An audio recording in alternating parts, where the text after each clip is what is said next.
dalam dakwah, khususnya dalam kerangka paradigma harokah.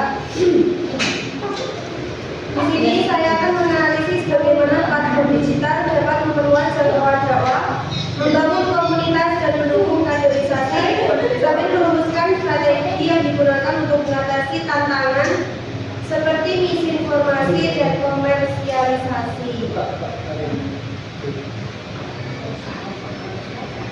Misinformasi adalah informasi yang salah atau menyesatkan yang disebarkan tanpa adanya niat jahat. Jadi misinformasi ini tersebarnya karena adanya kecerobohan dari penyebar atau ketidaktahuan dari penyebar. Selain misinformasi juga ada disinformasi, yang dimana disinformasi ini adalah menyebarkan berita hoax atau berita-berita untuk sengaja menipu. Perbedaan dari misinformasi dan disinformasi adalah dari niat penyebarannya. Kalau misinformasi tidak sengaja, tapi kalau disinformasi disengaja untuk disebarkan. Lalu komersialisasi. Komersialisasi adalah proses atau perbuatan menjadikan sesuatu sebagai barang dagangan atau produk yang diperdagangkan untuk memperoleh keuntungan materi. Komersialisasi bisa berupa barang, jasa, budaya, bahkan pendidikan yang diubah menjadi produk komersial dengan tujuan utama untuk meningkatkan nilai ekonomi atau keuntungan.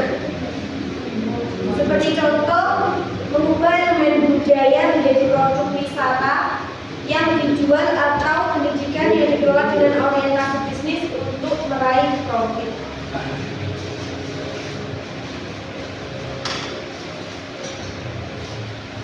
Tujuan dari hal tersebut adalah untuk memanfaatkan media sosial secara efektif tanpa mengorbankan integritas pesan Islam.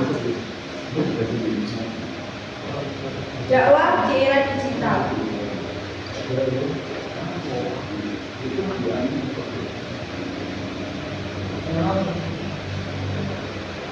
Media sosial sebagai saluran dakwah.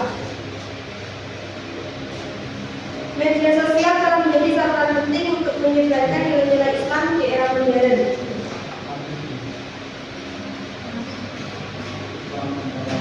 Media sosial sebagai saluran dakwah adalah pemanfaatan platform digital seperti Facebook, Instagram, YouTube, TikTok, Twitter, blog, dan lainnya untuk menyebarkan pesan-pesan Islam secara luas dan efektif. Media sosial memungkinkan dakwah menjangkau audiens yang lebih besar, khususnya masyarakat urban dan generasi milenial yang aktif menggunakan teknologi dan internet pada saat ini. Ada keunggulan menggunakan media sosial dalam dakwah, yaitu kemudahan dalam mengakses, interaktivitas, serta kemampuan menyajikan konten dalam berbagai format seperti video, gambar, tulisan, dan siaran langsung. Seperti para dai populer di Indonesia, Ustadz Danan Taki, Ustadz Abdul Somad, Ustadz Felix Shaw. Beliau menggunakan media sosial untuk menyampaikan dakwah-dakwah atau ceramah beliau, kajian dan nasihat dengan gaya yang menarik dan mudah diterima oleh pengikutnya. Media spiritual dan sosial sesuai dengan syariat agama Islam. Sejarah dan perkembangan dakwah. Mulai pada abad ke-7 Masehi, yang mana Nabi Muhammad memulai dakwahnya di Mekah pada tahun 610 Masehi dengan menyeru penyembahan satu penyembah, dan penyebarannya dilakukan secara diam-diam atau sendiri. Setelah hijrah ke Madinah,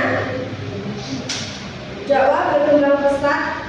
Setelah hijrah ke Madinah pada tahun 622 Masehi, dakwah berkembang pesat membentuk komunitas Muslim yang kokoh.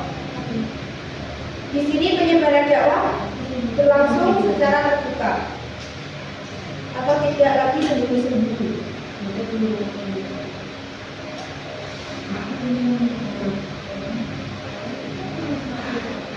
Setelah wafatnya Nabi pada tahun 632 Masehi, dakwah dilanjutkan oleh para sahabat dan generasi-generasi berikutnya. Dakwah menyebar ke daerah Asia, Afrika, dan Eropa melalui menaklukkan perdagangan dan pertukaran budaya.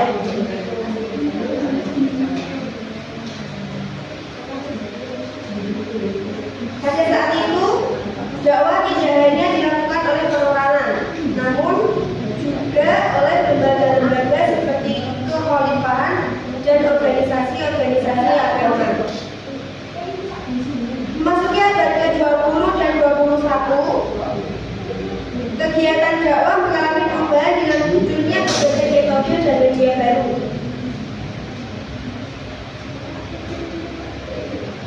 Pemanfaatan media massa dan media sosial merupakan alat vital dalam menyebarkan ajaran Islam.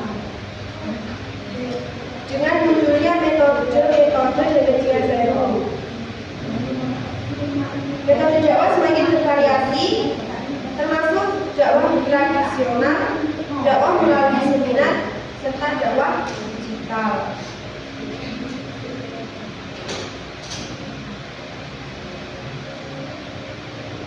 Selanjutnya, ciri-ciri paradigma Harokah. Paradigma Harokah adalah dakwah yang merujuk pada pendekatan yang menekankan pentingnya gerakan kolektif dan organisasi dalam menyebarkan ajaran Islam. Istilah Harokah berasal dari bahasa Arab yang berarti gerakan atau aktivitas.